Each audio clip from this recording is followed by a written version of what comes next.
everyone, this episode is called Artist Potpourri because myself and our lovely reporters chose a mix of different talents in different arts to spotlight. My main guest, Lucas Silveira, is best known for being the front man of the Canadian group the Cliks. He is a self-taught multi-instrumentalist. He's had 4 record releases with the Cliks since 2006 on Warner Music, Tommy Boy, and Universal, and 3 solo record releases independent since 2001. Lucas is also a multimedia artist who does visual arts, writes, and acts. Sounds like an exciting guy to chat with, so why don't you join me? Lucas, hi. You have a new solo project under an alias. Yes. Tell us a little bit about that project. What are you It's doing? called Chap. Essentially, it's a project that I put together to sort of Why do... alias, though? Let me ask. I wanted to stay away from the connection that I have to my band, the Cliks. Okay. So Something different. something different and something that sort of is outside of mainstream genre expectations. Okay. It's more of an experimental project that I at first felt was going to be more R&B, sort of like technologically focused, and now it's sort of like taking a life of its own. So as an artist, I'm just going to let it take its own life. When do we expect it? Probably in about a year, I think. Yeah? Okay. So, okay. Can't wait. You are also writing a memoir. Why did you feel that it's the right time to do that? Well, I have been trying to do this for a while, and this last year, my father passed away. And thank you, and I decided that I wanted to do it while my mom was still alive. She keeps telling me, write a book, write a book. So that's one of the things that I wanted to do, also because of sort of a newfound spirituality that I've come into, a kind of awakening that I've had.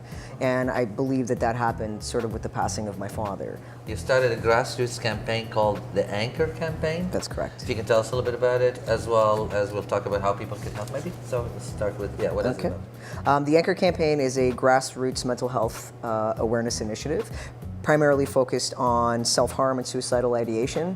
I started this just very recently, and actually it's going to be released on March 17th. I have a sponsor, Fred Perry, that is also helping us to put this out on social media. So the campaign is about bringing awareness to the conversation and how to change the cultural conversation around the issues of self-harm and suicidal ideation. People seem to push away and pull away from these things, and also the stigma that is involved with that. So what I'm asking for people is to go on social media and put up photos on Instagram that will feed to all of their other social media like Facebook and Twitter, with all of the hashtags answering the question, what anchors you? So anybody who wants to lend their voice and also help me sort of spread the word, I particularly want to focus on, but not be exclusive to, transgender and First Nations communities that are highly affected.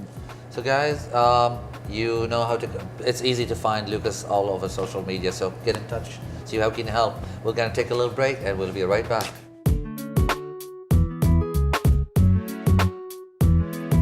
Thank you for coming, Constance. Well, thanks for having me. You were born in Sudbury, Ontario. Yes. Small mining town. That's right, yeah. Did you grow up in an artistic family? No, I didn't grow up in an artistic family at all, although somehow innately in me there was some art. And you told me that art manifested itself with singing and acting. Correct, yes, that's correct, singing and acting. Yes. So how did you find your way to sculpting? Well, I initially started as a registered massage therapist in 1988, and because of the study of anatomy and physiology, I found I really had an affinity for the body. And then after massaging for 18 years, hands over body, contouring, I found it actually very artistic.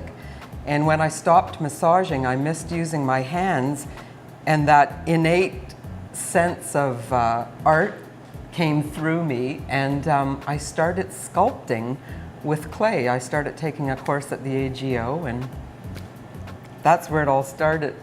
You also had a relationship with a mentor Yes. Would you like to mention the school that you went to? Yes, I after the AGO, basic class there, I went to Lucas Sculpture, sculpting studio, Danforth and Greenwood, and Luc Bihan was my instructor, and he's a sculptor, obviously. Would you say that he was an inspiration, or what was your artistic inspiration? Well, Luc was a mentor, although I wouldn't say an inspiration, although he's a great artist himself. My inspiration, I think, came from this innate sense that I can't even describe. I just had an affinity to using my hands, which is why massage therapy really suited me. What inspired me was looking at people. For some reason, I really like looking at people and studying their, not just their anatomy, but who they are as people and their emotions. And I felt like I could transcribe this into the clay, and more than that, actually help myself transcribe my own feelings out into the clay. Speaking of feeling when you're sculpting, you also told me that you have a sense of freedom. I have a lot of freedom when I sculpt. I feel like there's no time, there's no time, there's only space, lots of space, no boundaries, no fences, no anything. Time just flies by, and I'm like in the moment, each and every moment, even though 3 hours could pass. Constance also is a jazz singer. Yes. She was with Singing Out, and tell us about the other group that you've been involved with and some of that history. Some of the history, which is really great history. So I sing in a jazz group called Oasis Vocal Jazz, oasisvocaljazz.com if you want to know more. We originated out of the 1985 Fruit Cocktail. There was a group of singers that continued singing. One of the producers said we should keep this feeling going within the community. And so we asked about 10 singers out of a cast of 100. I was lucky enough to be one of them. And we've been singing ever since. I'm the original member. We started with choral music and then eventually started singing close harmony vocal jazz. I'm a tenor. I'm a top male voice. Yay. 3 sexes. Males, females, and tenors.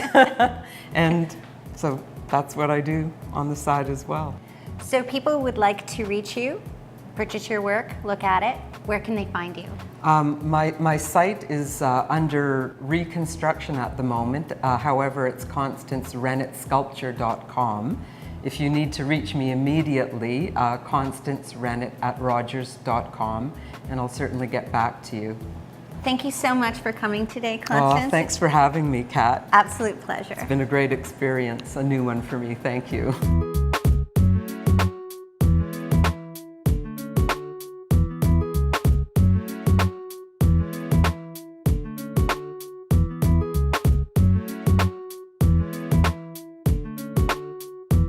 And we are back with Lucas. You recently played the Old Nick in Toronto.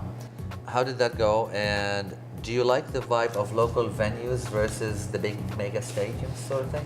Well, the Old Nick gig was awesome. It was really, really special because it was the first time in 9 years that I played with my bass player, Jen Benton, who was in what I consider like one of the most original versions of the Cliks. Okay. It's sort of when we were on our, at our most famous and most successful. So it was really, really special for me. It felt just phenomenal. I love the feeling personally of sort of like that, pub, smaller audience vibe. I've done huge, and it was a real experience to play places like Red Rocks in Denver. I've played Radio City Music Hall in New York, and of course, like dreams come true. Yeah. But as a performer and as an artist, I sort of find there is a lack of connection to the audience when you play big places like that. It's a big audience. Yeah, I love this sort of intimate feel. Yeah. You toured extensively worldwide with the Cliks with Cyndi Lauper, The Cult, the New York Dolls, Debbie Harry, Tegan and Sarah, more. Love them all, but I want to hear about Lauper and Harry. What can we know about them? Cyndi Lauper is... I love her. how can I put this? She's a very eccentric person. Is she? Yeah, Yes, extremely.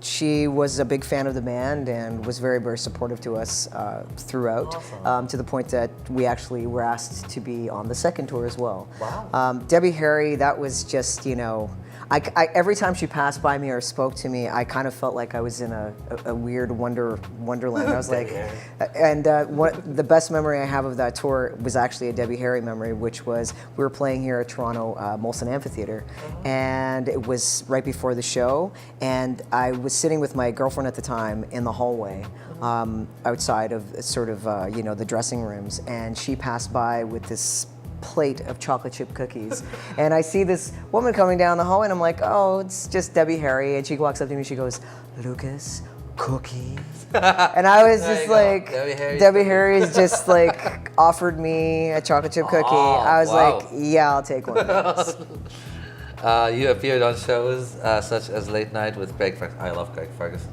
And Jimmy Kimmel. Are talk shows a necessary evil, like ours, or part that you enjoy? I actually enjoy it. It's always fun to participate in something that will promote your music and get your music out there. So I think it's personally a really awesome thing, as long as it's done respectfully, you know, just like anything else. And sometimes you get to meet really cool people. When I did the Craig Ferguson show, I actually met Samuel L. Jackson, oh my God, which was like phenomenal. The guy's like probably about like 2 feet taller than I am, and like the sweetest person on the planet. Cute. What from all that you do gives you the most pleasure and satisfaction from your art? From my artistic writing, and not just songwriting. What Yeah, music? you know, interestingly enough, I never in my life ever expected to hear myself say that I enjoyed doing something more than I did music. But, you know, life evolves and you have to go with your truth. And honestly, for me, writing right now is my absolute passion. Let's take a little break and we'll be right back.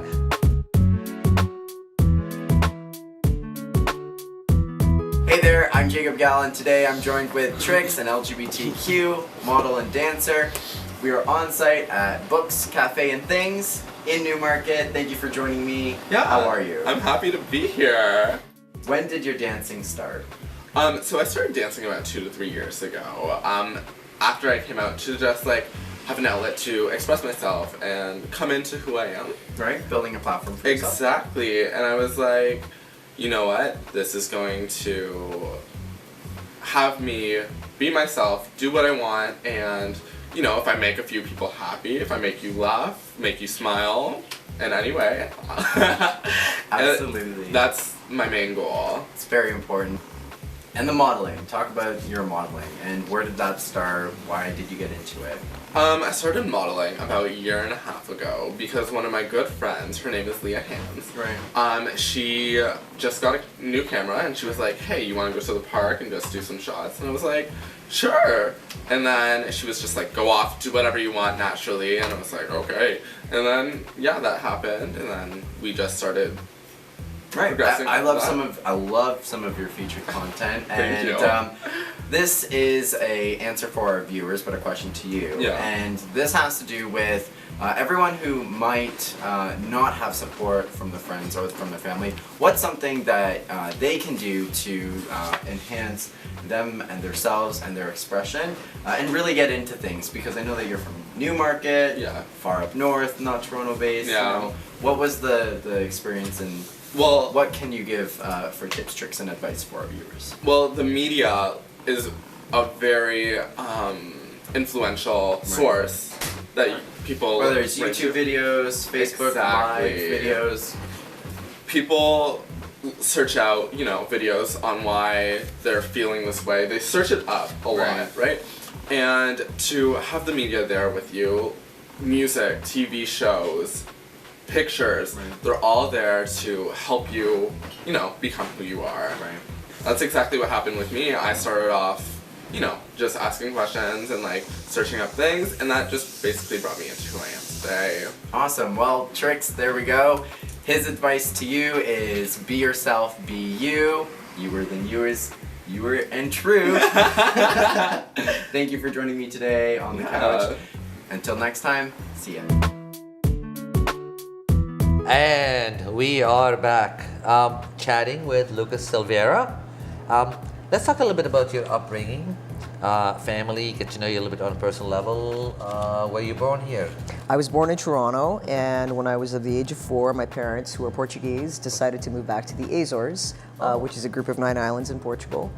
So I lived there for 6 years, between the ages of 4 and 10. Oh, so you did stay in there? I did live there. Yep. So I'm very culturally Portuguese, and also Canadian. Being Portuguese is one of the most amazing, beautiful things of my life, because my culture and oh my God, it's just, you know, and I'm not a nationalist by any sense, but just of the culture itself, I find my people extremely amusing, and they're super funny, and you know, I'm really proud of my background.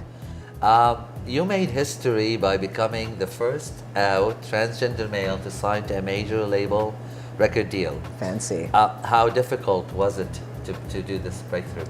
You know, when we first got signed to a major label, was there any hesitation on the label? No, in fact, it was because I truly believe that was sort of like what pushed them over. Was first there was the interest in the music, and then when they heard the story, they were like, oh wow, this is, you know, something different. Yeah, to talk about. So, you know, was it hard to break through? It was not my intent to break through at the beginning. I was just a musician doing what I was doing, and it just happened to sort of like push us over. So it was interesting that when I thought that in coming out as a trans person that it would be the end of my professional music career, it is actually what pushed it over. So there was a little bit of, you know, an exploitive nature to it, but it is what it is, and it brought, you know, attention and visibility to certain trans people. We broke through. Me too.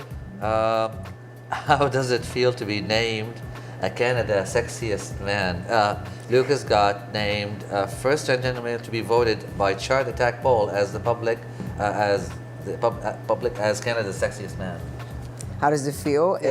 It's kind of comical in a way. I think it's kind of cute and it's funny. It's adorable. What I liked about it is that I was actually named sexiest man in Canada pre, you know, physical transition, so it was pre-hormones. Wow. So I thought that was pretty amazing of the public, and it showed sort of, for me, it wasn't even public voting. Yeah, it was a public voting. It was a public poll. So for me, it was more.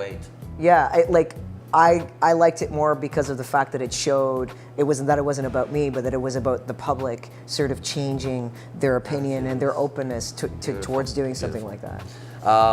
Just to note, Lucas has also been named in the top 5 trans pioneers by the Huffington Post. It's another I'm so fancy. I'm such a fancy guy. Fancy. Okay, you do some touring around to speak at public speaking at colleges and universities. What do you talk about? Where do you speak? What is it for? I haven't done that in a while, but it's on sort of like the agenda to start doing again. In the past, I've talked sort of about my experience as an out trans person in the music industry, and also my experiences in my trans narrative specifically. I think in the future, it's going to be more focused on a spiritual, self-care, more universal theme, of which is something I'm sort of going through in my work, because I'm doing life coaching and career coaching, mainly life coaching. And I sort of want to go out there and have conversations about personal empowerment, specifically with people who feel marginalized, and how to sort of like pull out of that sort of like, you know, self-victimization, marginalization, like oppressive attitude that sometimes keeps us down ourselves. Let's talk briefly about what we're doing good in our LGBT community, and what can we do better. Well, I can certainly say what we're doing bad too. My greatest criticism of the LGBT community, 100%, is that there seems to be this element of infighting and crab in the bucket mentality, that when one of us receives attention, we all have to sort of like, instead of seeing all the good things that we're doing, we have to nitpick at them to the point of being so critical that we tear them down, that they lose their position of wanting to be vocal about what they do. I absolutely believe in accountability. I believe in having conversations and having dialogue, and how we can sort of move forward in better ways, but I also believe that we need to support people who are there and be critical of them in ways that doesn't damage them and the people who are listening to them. Stop it. This is beautiful. Guys, listen to Lucas. Well, All right. you know, it's just our community is already marginalized, and I'm finding that we are marginalizing each other from within, and Wow. that's a really problematic situation for me. Beautiful. We are going to take a little break, and we'll be right back to wrap up after we visit with Boyd Kodak.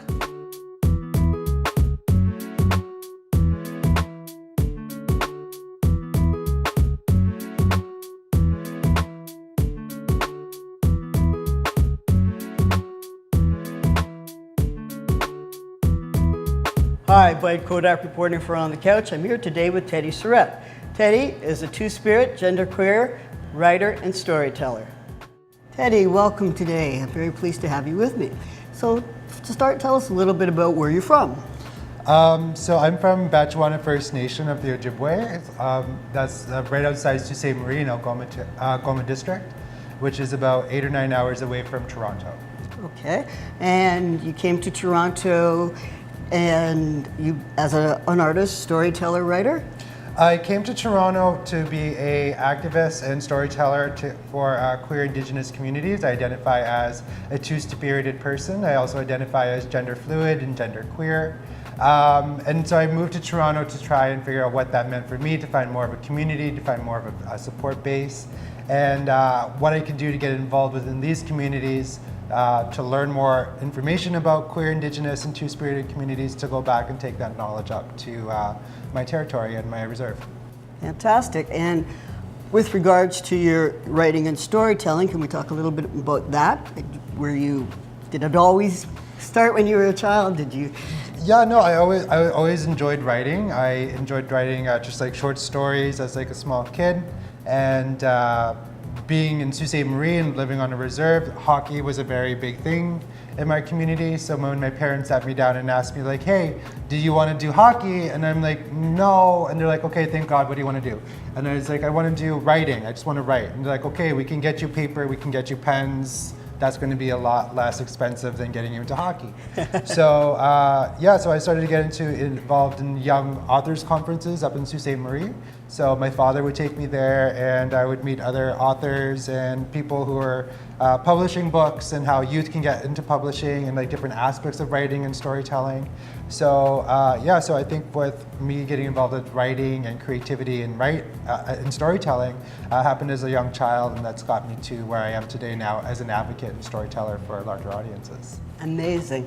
And are your stories based on your life, what you see, what you hear? No, they definitely were. Before, when I was younger, there used to be stories just about like monsters and like vampires, and like I like getting scared. But then getting more involved with media and understanding aspects of like the queer rights movement and also Indigenous rights, me being a First Nations person and an Anishinaabe person, having no idea what that meant, but learning through writing and through storytelling by reading other writers and reading other stories got me more involved into social justice work and providing that narrative through my writing, through poetry, through short story, through rants, on aspects of homophobia, racism, intersectionality, issues that people have, also issues of like mental illness or mental health aspects when it comes to being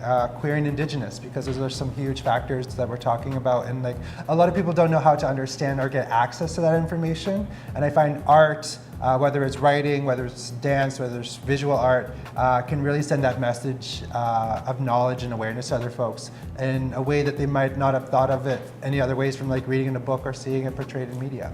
That's amazing, fantastic. And where can we see your work? So yeah, follow me on Facebook, Instagram, Twitter.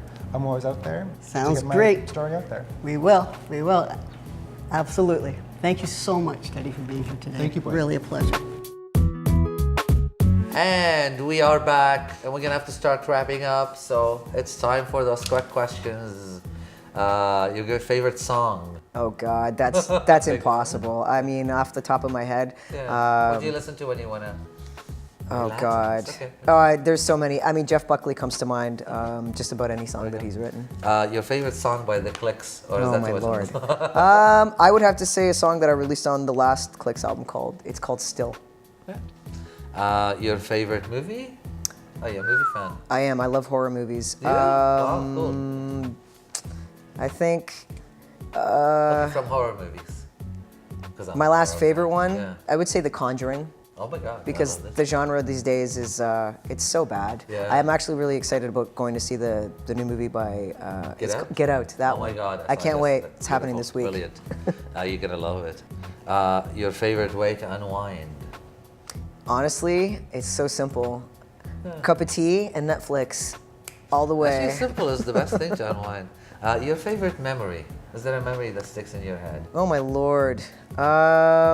Could be family, could be upbringing, could be child. There's so many. You know, people are always actually. You know, when I think about this, the day I got married, even though I'm divorced, and it was because it was such a beautiful day for me because my entire family that had some friction between us, everybody came together and everybody was there for love, and I thought that was kind of beautiful. Very nice, very nice.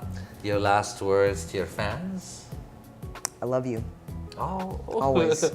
And last, your words to the community. I love you too. Behave.